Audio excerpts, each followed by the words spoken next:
Hello everybody, this is the MTG Slaycast. My name is Wes from the Slay the Brother channel. Today I will be going over the current state of Standard with the notorious Izzet Cauldren decks. I'll be taking a look at Standard Brawl and how it seems Universe Beyond sets have been affecting us, a little bit of Mark Rosewater's blog, and then at the end I will give a little bit of updates on the channel and my plans for the future as I'm trying to get back into this content creation journey. So if you like standard decks, standard brawl decks, or just listen to someone talk about Magic, don't forget to like this video and subscribe to the channel for more awesome content. Now without further ado, I'm going to take a look at our current issue in standard, and it is a glaring issue. I've seen plenty of fucking articles about this right now. There are a lot of competitive players wanting a ban. I've even seen some saying they will not play until November if there is not an emergency ban over this deck. Now, if you've played Standard at all over the past month, maybe two, you've been terrorized by this deck once or twice. And even if they don't win, you were still terrorized because it took them so long to pull a bunch of cards out of their deck and somehow not pull out their win con with the 20 mana they generated that turn. So anyways, these decks are based around Vivi. Ornithir, who was like Monastery Swiftspear and Gutter Snipe, had a Forbidden Love Child, threw it out of the Magic the Gathering multiverse, somehow it landed in the Final Fantasy universe, got picked up by a pack of rabid chocobos, and they raised it to adulthood. Trying to bring out a white mage, they ended up getting this. But yes, they will deal 1 damage and get a 1/1 counter anytime you cast an on-creature spell, and then for 0, you can add X mana in combination of blue or red, where X is this creature's power. Activate only once each turn. And because of Agatha's Soul Cauldron, that last ability that I stated, which is his first ability, goes to every other creature you can have. And with a discard-orientated deck, someone like Marauding Mako can get pretty out of hand with Vivi's first ability and generate a shit ton of mana. Next thing you know, this person is playing a bunch of draw speed spells, a bunch of burn spells, trying to get the damage through to finish you off while you sit there and do nothing for 2 minutes. So altogether, it is not a good experience as a player to go up against. I do feel like it's probably a frustrating deck to run sometimes, but I've never ran it. I like my toxic decks, but I don't like them that much. Oof. More about those turn 2 wins, bro.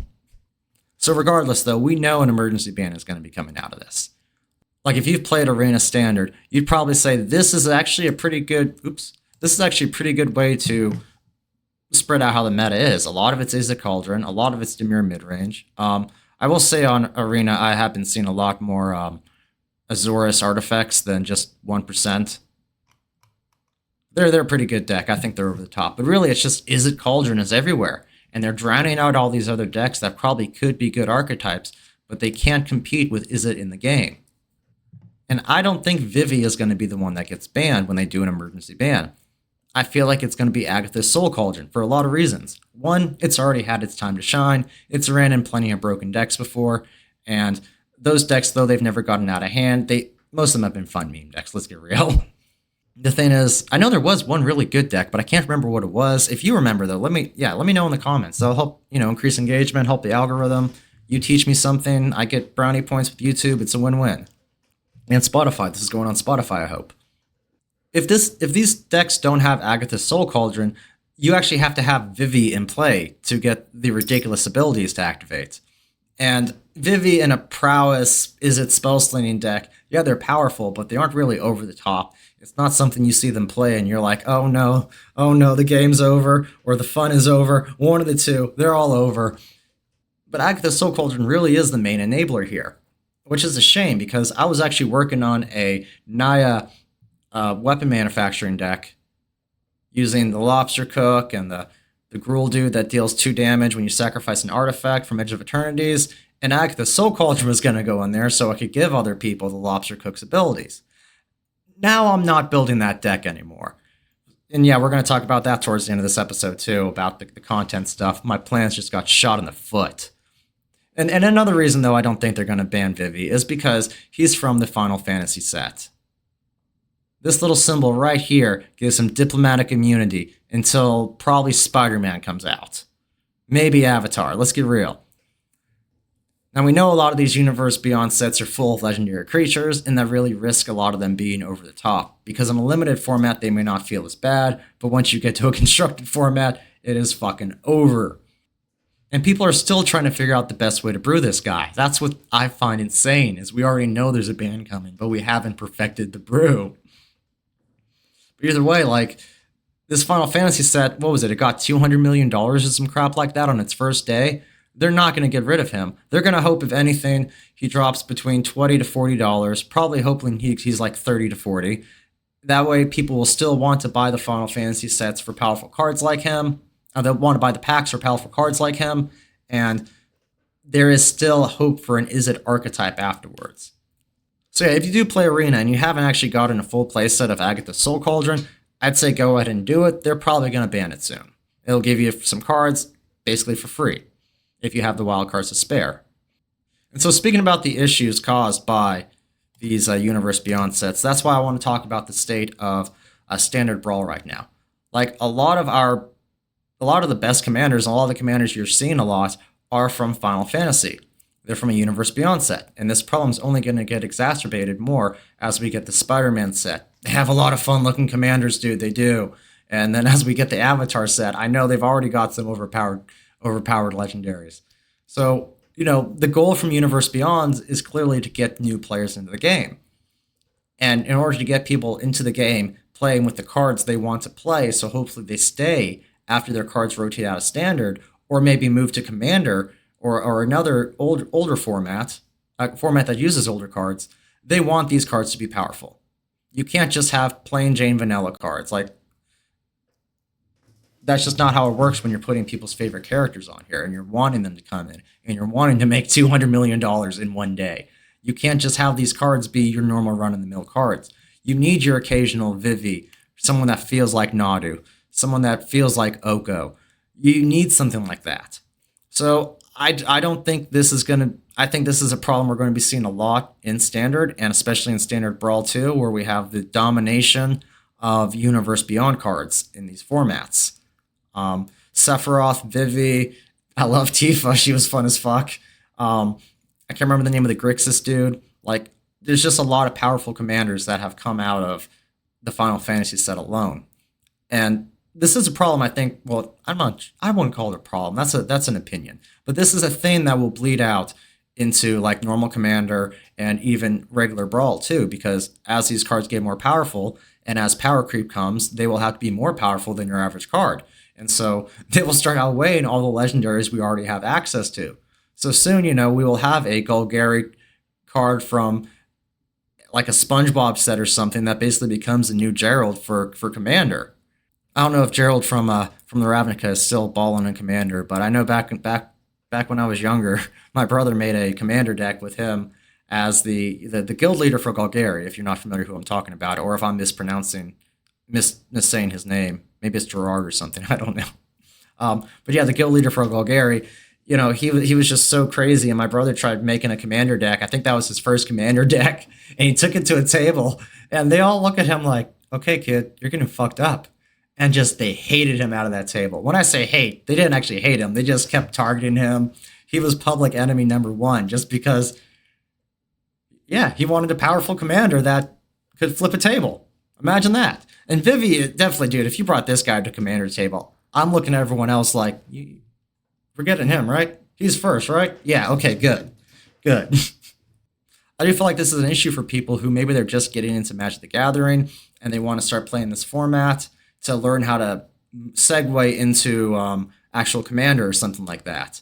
And I wouldn't say it's your best pick, to be honest, because Standard Brawl is way too removal heavy.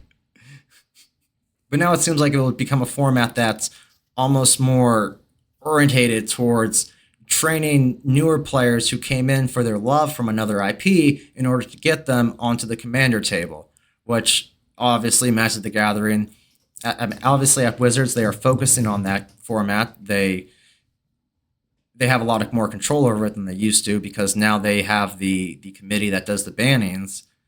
And so this has a lot of impact into their marketing plans when it comes to building cards to get players into Commander or building cards for Commander. trying to be careful and not to sound too conspiratorial when I say this. You guys know how I am. I'm still waiting for the Aether Spark to pop up in Bikini Bottom. But yeah, I feel like it's going to take away from the actual Magic feel. And now when in a year or two, when we go into Standard Brawl match, it really is just going to feel like this giant like Universe Beyond meme match where your favorite character, you've got the Master Chief facing Cloud Strife. Who's going to win in this match? I don't think that's going to be the best thing for Magic the Gathering as a whole. I think it's just going to it's going to make it feel like a watered down fantasy world when we play formats like that. Even if they are like fantasy adjacent IPs, like Final Fantasy really is. And I've heard a few people bring up how Edges of Eternities kind of has opened up this bad door from being a space sci-fi set. I think it's a fun set. I like the space sci-fi theme. I'm a big steampunk fan though, so things like the Brothers' War, the futuristic stuff we got in Duskborn, that really didn't bother me that much. Seeing technology in a futuristic world. There's always these cool animes where they've got like witches and wizards and they're using their magical computer kind of stuff, and you'll see them combine tech and magic. So I don't think like having tech is like anti-fantasy. I do understand the argument for it though. I do see the case. And I do think, yeah, for some people it will leave an icky taste in their mouth when they're giving their wizard a ray gun as an equipment. But some people are talking about how now this opens up the door for them to have more sci-fi IPs come in for Universe Beyond, which some people don't feel like is going to be good for the feel of the game or the theme. If we've got things like Star Wars or even Space Marines coming in from Warhammer, and now they're going to be in Standard, I do think this will start feeling less and less like a fantasy world game and more like a meme game, to be honest. Like Cards for Everything? I don't know. The commercial has like a talking head guy, and he's like, I'm God. And in this game, everything's a card. Never played it. But I do think there is a ray of sunshine coming up in the future, though, and I think this is in part because of Commander, because they're allowing us to use Planeswalkers as our commanders now in Commander, which is awesome. And we're going to be getting more Planeswalkers, I believe, in future sets, more than just one. And, I really like this way they've been working on Planeswalkers and adding more utility to the already massively utility-filled cards by giving them, like, passive abilities. And now, like, even if a Planeswalker doesn't have a cool ultimate, it's got a cool passive. So, it's definitely worth using. Maybe more so than one with a cool ultimate, because you may have never got that ultimate to begin with. So now I want to talk a little bit about Mark Rosewater's State of the Design blog. Now, once a year, Mark Rosewater retreats from civilization, goes into the Himalayan mountains, meditates so he can leave his body and travels to the astral planes in order to think about the game and view it from multiple angles, multiple realities, multiple colors coming through his taste. Do you know what mono black tastes like? Mark Rosewater does. And from that, he gets these amazing highlights. So anyways, all jokes aside, I do want to bring up some points that I agree with him, and maybe a few that I disagree with him on. Like, they talk about how they do a great job finding their roots. And I will say, since I've came back to Magic over these past few weeks, it does feel like each color, they respected the colors. I just don't know how to say it. Like, anytime I pick up a color, I'm like, yeah, I feel like I'm playing true to this color. I don't feel like I'm doing some funky, weird shit that doesn't make sense because we're in a plane that you wanted to turn into Star Wars Ninja plane. And yeah, they bring up Foundations and Takar Dragonstorm, and those two sets especially do feel like they have that classic feel to them. They do, especially Foundations. Now they talk about how they made settings that felt deep and immersive, and I do think Duskborn was kind of immersive in the way the room mechanic worked with the actual backstory of the game, but I didn't feel like the world building through the cards was actually deep and immersive. I didn't feel like the stories were they were kind of cool, but it felt like, just your normal corny horror stories. Bloomborough did feel like a deep and immersive world to me. It did bring in a lot of new players, and it's awesome to see a set that's not Universe Beyond have this kind of effect where it just brings out people's imagination and passion for the game. I really hope they give us more planes like Bloomborough in the future, and I don't mean like cute little furry animals. I mean just unique, passionate feeling planes. I have a few qualms about the design choices of that plane, but and that's mainly just I feel like the 10 was too spread out each animal, and I think it did. He even talks about how it made it hard for them to actually make these archetypes when they had like 10 different animals and they had to make sure like rabbits can still help you with a mouse in a frog deck and vice versa. It kind of did make brewing weird too, I'm not gonna lie. Now I do want to hammer on this one because they are getting great at making a limited environment, but I think a lot of these points that make them great are also opinions. One of them is, in order to make this limited environment so great, there has to be a lot of repetition throughout sets. So we're getting these garbage cards that are just made to kind of carry you through a limited experience. Like every set's got to have the 6-drop with a basic land cycling. They've got to have the 3-drop that lets you reveal a certain amount of cards from your library so you can get a land out into play. They've got to have the 1-drop version of stab, so on and so forth. Like you've got to have you've got to have like these certain pillars now to build a set around. And I think it definitely has to hurt the design team a little bit. Maybe it makes their job easier in some extent, but I think it hurts their creativity. And as far as the player base goes, though, it doesn't make like looking through the cards in a set feel as fun as it did when you're like, oh, that's this set's version of this. Oh, we've got this set's version of Haywire Might. Everyone's got to have that now. And though I think it is kind of a good thing to have, like people can go in the draft having this expectation, like, yeah, I know there's going to be, if I play black, I know I'm going to get 2-mana removal. You know, every set has this 2-mana kill target creature that's not insert subtype, something like that, or kill any creature, but pay this extra price. Like it is in a sense, it is nice to know you can go in a limited environment and know what you're going to get without doing copious amounts of research. But the other time, it also hurts the limited environment because it stops feeling new and exciting every time you play. I played about five sealed rounds. You know, when I say round, I mean each time I built a different deck, and then I cashed out on my gems to make some to get some packs instead of playing a 6-1.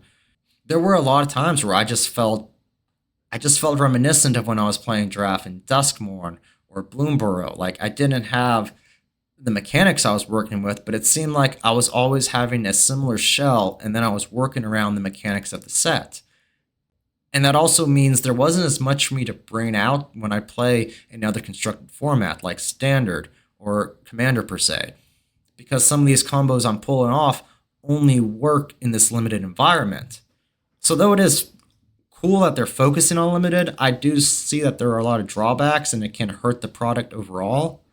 Like one of my favorite sets was Return to Ravnica, and mainly that was a really, really fun limited environment set to draft, especially if you did the pre-release drafts where they had like these packs with some cards dedicated to your guild.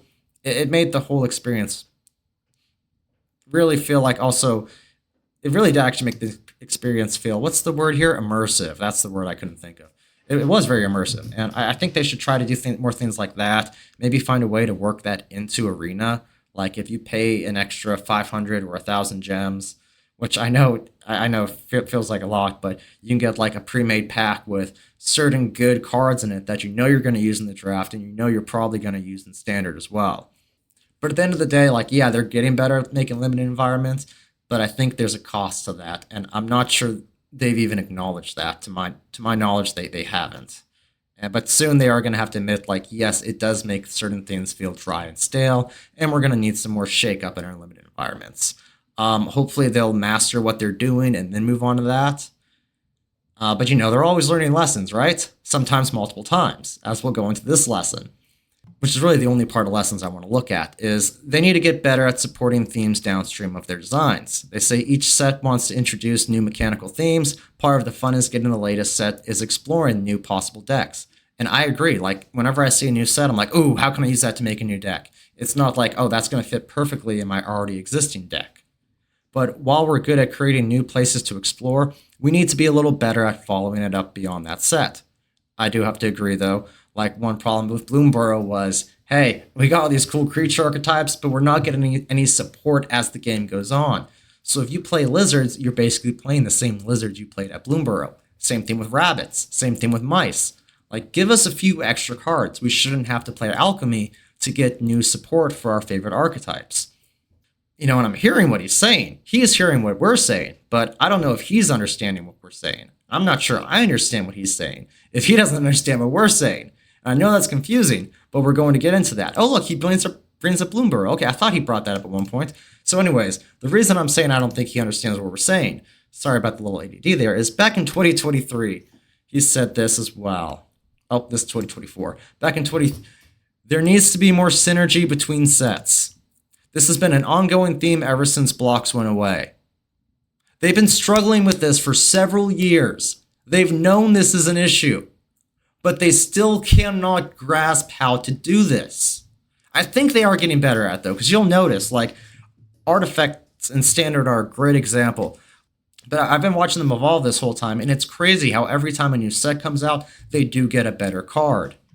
Like, if I want to go look at their list right now, going down, down the list, found it. The second one was a pretty good one. It looks pretty basic. And it's definitely geared towards best of one because they have 3 Authority of the Councils, 4 Split Up, 3 Pinnacle Star Cage. If you play best of one and you like this archetype, dude, screenshot this deck list. That's what you want, bro. But anyways, outside of this massively painful deck for an aggro player like myself to look at, the card I have right here, Repurposing Bay. Pay 2, tap, sacrifice another artifact, search your library for an artifact card with mana value equal to 1 plus the sacrifice art's mana value. Put that into the battlefield. Then, of course, shuffle. So, that came out with Aether Drift, and that card is, in my opinion, that is the most bonkers card in this fucking deck. But then with Edge of Eternity, well, actually, they got some pretty good support from Dragons of Takar as well. I just can't remember what card that was. Oh, United Battlefront, which... Look at the top 7 cards of your library. Put up to 2 non-creature, non-land permanent cards with mana value 3 or less from among them onto the battlefield. Yikes, that is powerful. And that with Repurposing Bay means they have all the consistency they need to almost never feel random. And then finally, with Edge of Eternity is coming out, Temporary Lockdown was replaced by the superior for this archetype, Pinnacle Star Cage. So altogether, like, you can see how they have been paying attention to cards they've made in the past. They want it to be good. Archetypes that are trying to come out that need the extra push. I do think they have been keeping true to their word, but it's as if he's not acknowledging they've learned this lesson probably 3 times already. This is probably the 3rd time he's mentioned this in a blog. Now he says he'll admit this is a hard problem to solve, as each set has so many different factors that it has to address, but it's something we need to learn to do better. And I think one of the things holding them back is this focus on limited. It holds up a large amount of the card pool they craft to have to be these bland vanilla cards needed to make limited decks easier to run and more flexible. But I've noticed they have been doing a lot of good work on it because, we've been getting good prowess creatures and things like that. If you're a red player, you've noticed, like, we got... A few years back, we got Slickshot Show Off, and then they gave us Heartfire Hero, and they gave us our Leyline of the Resonance card. Like, they just kept feeding us good stuff until finally Corey Steelcutter, Monsters Rage. Like, it was good. It was a good time to be a red player. I felt filthy after playing this game. I'd have to take a shower, but oh man, it was dirty. But then we got hit by the massive ban. But oh well, like, they are paying attention to archetypes they feel like need the work. Life Gain is in a beautiful spot. Aristocrats is back. Like, I do think they're keeping true to this word, but it's almost like I'm reading like a politician give an apology for cheating on his wife. And it's like he's not acknowledging he's a piece of shit, and he just keeps saying, like, I will be a better person. I will be a better person. To my constituents, I love you all. In a plutonic manner. So now a little bit about what my plans are for the channel, and why there won't be a lot of content coming out for the next month probably. One of the reasons was I'm going to wait for this emergency ban because I've been trying to brew this Naya artifact deck, and now that a certain card may be banned, I may have to wait to see how the aggro shifts, and will my deck need a change? I'm definitely not making it with Izzet Cauldren, so now do I really want to make it? Issues like that. I've been pretty busy. Everyone has a job. I work a full-time job. I'm a stepfather. A lot of family responsibilities with school about to start back up and stuff. And then my wife and I and our daughter and her sister, we're going to Worlds of Fun at the end of this month. Little family getaway. So we've got to be planning that and conserve some energy for that. Keep my mental health good. Last time, when I took my hiatus from this, it's because mental health wasn't really doing that great. After Nick left the channel, and it's not his fault. After he left the channel, I started trying to pick up way too much slack. I started I got to make 2 or 3 decks a week. I got to stream 2 or 3 times a week. And I just burnt myself the fuck out. That's not how you're supposed to do it. I couldn't even enjoy the game anymore. My fear of cults was getting to me. All that good stuff, But yeah, after next month, I will start having more decks come out. I will easily be back on that 1 or 2 decks a week schedule. I will definitely be streaming once a week. I'm going to be talking to my job about getting probably Wednesday off, so I can do a 4 to 6 hour stream session on Wednesday every week. That would be nice. It would definitely help me make content because I'm still at the spot where sometimes I'm too busy to stream or play consistently for even 2 hours straight. So I'll have to be here recording my matches, all alone in the house by myself, no one to chat with on my stream. And then sometimes it's I'll play a few matches, then I'll have to go do something, and then I'll become able to come back, and then I can get the rest of my matches done. And then, you just have to hope all your luck works out good. You actually have good matches. Even if you win, sometimes you just get garbage matches. And you're yeah, great. Every match ended with concession by turn 3. That's going to be a great video. Or oh, awesome. I got roped 3 times today. So yeah, as a content creator, especially, this really isn't actually, I don't feel the easiest game to make content on. But it is a fun game, and I'm always passionate about this game. I've played it almost my whole life. I always end up taking breaks, coming back to it. But yeah, it will always be a game that I probably hold. It will probably always be a game I hold dear in my heart, even when it does end up being full-blown Yu-Gi-Oh, as it seems to be going now. I mean, by turn 3 or 4, some of these decks, they just turn into a Yu-Gi-Oh deck, and there's nothing you can do about it. But until that happens, I'm going to proudly be playing Magic the Gathering and brewing super awesome aggro decks. So thank you for tuning in and watching this, sticking around for the whole thing. Let me know what you thought of what I had to say in the comments. If there's anything you think I should have brought up or anything you want me to talk about the next time I do the MTG Slaycast, let me know, please. Any advice to make the episodes better in the future? Anything outside saying my face doesn't help the content. I know it doesn't help the content, but you're stuck with my face regardless. Listen to me on Spotify if you don't like that.